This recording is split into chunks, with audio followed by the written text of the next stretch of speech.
41 নম্বর হাদিস শরীফ قال النبي صلى الله عليه وسلم نبي كريم صلى الله عليه وسلم إرشاد করেন ليس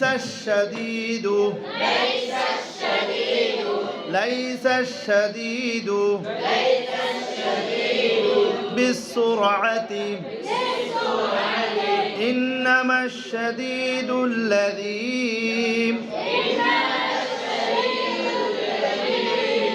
يملك نفسه عند الغضب হাদিস শরীফের অর্থ ওই ব্যক্তি বীর নয় যে লোকদেরকে ভুলণ্ঠিত করে, বরং বীর ওই ব্যক্তি যে রাগের সময় নিজেকে নিয়ন্ত্রণ করতে পারে।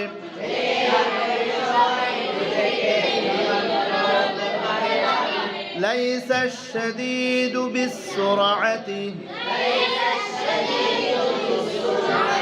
إنما الشديد الذي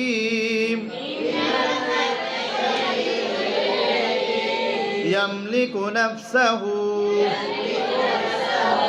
عند الغضب হাদিস শরীফের অর্থ ওই ব্যক্তি বীর নয় যে লোকদেরকে ভুলণ্ঠিত করে, বরং বীর ওই ব্যক্তি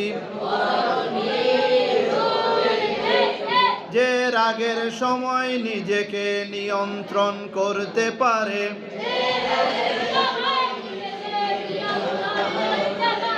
42 নম্বর হাদিস শরীফ 42 নম্বর হাদিস শরীফ إذا لم تستحي فاصنع ما شئت إذا لم تستحي فاصنع ما شئت হাদিস শরীফের অর্থ যদি তোমার লজ্জা না থাকে তাহলে যা ইচ্ছা তা করতে পারো। যদি তোমার লজ্জা না থাকে তাহলে যা ইচ্ছা তা করতে পারো, যা ইচ্ছা তাই করতে পারো। 43 নম্বর হাদিস শরীফ আহাব্বুল আ'মালি ইলা আল্লাহি আদওয়ামুহা وإن قل أحب الأعمال إلى الله أدوامها وإن قل হাদিস শরীফের অর্থ আল্লাহ তাআলার নিকট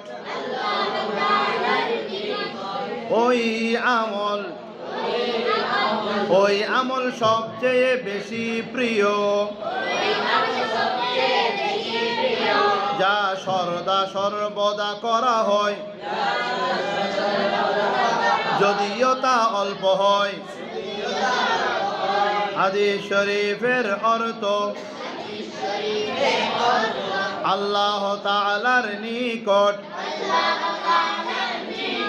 ওই আমল সবচেয়ে বেশি প্রিয় যা সদা সর্বদা করা হয়, যদিও তা অল্প হয়। আল্লাহ তাআলার নিকট, সবাইকে একটা দিয়ে দাও। আল্লাহ তাআলার নিকট ওই আমল সবচেয়ে বেশি প্রিয়